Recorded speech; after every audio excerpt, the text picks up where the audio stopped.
Glad to have you back. The program is still New Day if you're just joining us. And right now, to talk about hepatitis and the scourge in Nigeria, we have the PRO National Guild of Medical Directors talking about Dr. Biodun Ogungbo. Thank you for joining us on the program this morning. Thank you. Good morning. Yeah, the last time you came, you made us aware of hepatitis, its spread, how it can be tackled, and all of that. So today, I know that the Guild is coming up with a conference come Saturday. Can you let us in on what's really going on? What's the plan? What do you have? What plans do you have as against the conference? What's going to go on that day? And then after the conference, what do we have? Thank you very much. The National Guild of Medical Directors will have their annual general meeting and the scientific conference on Saturday, 27th of May. This is taking place at the NAF Conference Center here in Abuja. This is going to kickstart a huge advocacy on hepatitis. We are hoping to be in the front, the vanguard of getting information out to Nigerians about hepatitis. And we're hoping that that day there will be lectures, from eminent, people. Okay. Talking about hepatitis, sensitizing the media especially so that they can carry the information, onto the general public. Yeah. But we're hoping that this will just be the spearhead, the arrowhead for a huge campaign to go through the whole of the country talking about hepatitis, making sure everybody, children up to, adults, know what hepatitis is, know how to prevent it, which is vital. And then for people who have hepatitis, know what to do about it. Okay. Now, we know that in a country that is limited with resources like Nigeria, definitely there are challenges in tackling this hepatitis scourge. So can you just let us in what would you suggest to how ways to address these challenges, but now and in the future, because whether we like it or not, these challenges are still there, and how can we really surmount these challenges in tackling hepatitis scourge? I think one of the major hopes and aspirations that we have is that if we sensitize people and a lot of people know what hepatitis is, it will actually create a demand. So people will now demand for screening, for example. They will demand for vaccination. And if they demand, then somebody's got to supply. So either the government is then going to come up, working with other agencies to open up more screening points, to open up, avenues for vaccination. If it's going to stimulate private entrepreneurs, mainly hospitals, diagnostic centers, or anybody who is interested in satisfying that demand. So we're hoping to create a swell of, information out there, and then that will generate demand that people will want these services, I want to, so for example, if somebody goes to their diagnostic center or a clinic near them and they go, we want to be screened for hepatitis. By the time 5-10 people are asking the same facility, creating a demand, they will then think, where are we going to get this, screening kits from? And then they start making real efforts to be able to screen people. So the first thing is to empower people with information. So that's what we're going to start doing from Saturday. Real information out there that hepatitis is with us. You need to find out whether you have hepatitis or not. If you don't have hepatitis, you need to get vaccinated. Right. If you have, you need to find out who can treat it. All right, we know there is hepatitis A, B, C, D, and E. Yes.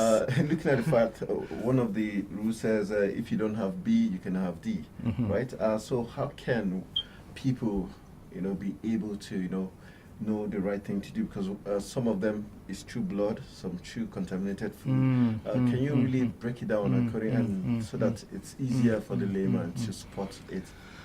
I don't think it's the layman who would make a diagnosis whether they have hepatitis or not. Okay. Essentially, the responsibility of the lay person is to prevent themselves from getting hepatitis. So how do you prevent that? Hepatitis A and D, for example, are transmitted through food that has been contaminated with stool. So the first thing is hygiene. Be careful with what you eat. And I must say, it's something that bothers me sometimes. You see those people selling corn and roasted plantain. I often wonder, where's the toilets around them where they wash their hands and, clean themselves before handling food? So if you actually are aware of those kind of circumstances, if the government is aware, for example, then provide sanitation materials for these people who are selling food on the road. If you're aware, you're looking at it thinking, okay, this one has been in the sun all day, where are the sanitation equipment that she's using to be able to prevent what she's selling from being contaminated with stool? Those are so when we start asking those kind of questions, people on their own will start protecting themselves. So the first thing is to protect yourself by ensuring that your food is not contaminated with stool. The second way, of course, for people to be responsible is with sexually transmitted infection. So using protection during sexual intercourse becomes quite important. If you know that hepatitis B and C are transmitted through exchange of body fluids or blood. So when you go to a hospital, you need to find out, has the doctor washed their hands, before touching you? Are they doing things in a proper, nice, sterile way? If anyone's going to give you an injection or a blood transfusion, you're asking questions. Has this blood been screened for HIV, for hepatitis? So long as we can raise an intelligent population that's asking questions, that's wary of what's going on around them, we will, be protecting ourselves. Okay, now talking about awareness now. From Saturday, now I want to know how will the guild, what plans do you have to go into those rural areas? Because you're talking about it now on TV. People who can watch the TV or who have the TV can see you and hear you, understand what you're talking about. But those in the rural areas who do not know, they don't have a television, how do they get awareness on how to go about their checkups or vaccination for hepatitis and all of that? That's one problem. It's a fantastic question. And one of the ways we're going about doing that is to partner with NTA, for example, and also partner with NANS. NANS and NTA, between them, have a huge spread across this nation. So even if somebody doesn't have a television, if they have a radio, if they have a mobile phone that can, pick up the nearest radio station, they would hear, because we're working with NANS especially, and we hope once this conference is over and we continue the advocacy, we will be able to do it in so many different languages to get the information out. And we're going to use social media as well. So there will be, videos, adverts, information in different languages, going out. So this is, the conference is just the spearhead of what we actually hope to achieve. But it's a lifelong course. We're on this road now, till the end of time. All right, just still curious about how alcohol and other toxins can lead to hepatitis. Can you tell us more? Okay, thank you. That's fantastic. So, although we're talking about viral hepatitis, other things can damage the liver. Alcohol is one of the biggest, poisons, that can damage the liver, because alcohol, goes through the liver for it to be broken down. So it can on its own damage the liver. Other drugs, especially herbs and potions and lotions that people buy on the streets and use that has not gone through any scientific evaluation, can damage the liver or damage the kidney.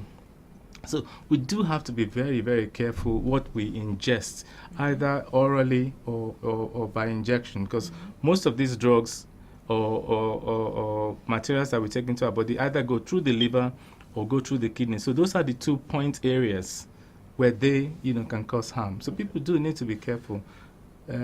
Alcohol especially, but even drugs, simple drugs like paracetamol. If somebody takes an overdose of paracetamol, if you take too much paracetamol, it can damage your liver. Now talking about, and this is coming from me lastly, talking about the conference on Saturday, aside from the members of the medical guild of directors, who else, do you have any person from the government, any government representative, coming in for that conference to really look into the key issues that's going to be discussed? Well, we will have with us the executive director for the CDC, Dr. I've just forgotten his name momentarily, but he'll be there, and he's a point man as far as infection or disease control is in Nigeria. So But we hope that there'll be people from the Federal Ministry of Health. We're also partnering with other organizations because it's not going to be a Guild of Medical Directors only affair in sensitizing Nigeria. We need to collaborate with a lot of people. Yeah. Okay, my final question. Do pregnant women need to be worried? And also, looking at the Northeast, what is the Guild going to do as regards Northeast? Very sensitive. Very, very sensitive and a big problem. As far as pregnant women are concerned, we are actually quite concerned too, because there seems to be some relationship between pregnant women, HIV, and hepatitis. Okay. We think maybe about 10% of people who are pregnant have both diseases, and that's a huge number, and it can be transmitted to babies. So that's an important thing. So during the antenatal screening, checking for hepatitis, checking for HIV are important part of the screening in antenatal care. Now, what are we going to do about the Northeast? We will have to just find some strategies to get information. I think the first thing is to use the News Agency of Nigeria and other radio stations in that area in the language that people will understand to get information, to those who are concerned. Are you likely to offer free test, looking at the economic situation of that region? We don't have the capacity to do that, but of course, we can collaborate with the Federal Ministry of Health and other agencies that are interested. Okay. Well, thank you very much for coming on the show this morning. We hope that, from now on, Nigerians will be very much informed about hepatitis and do the needful. Thank you so much for coming on the show this morning. Thanks for having me. Thank you. The program continues just right after this break. To stay with us.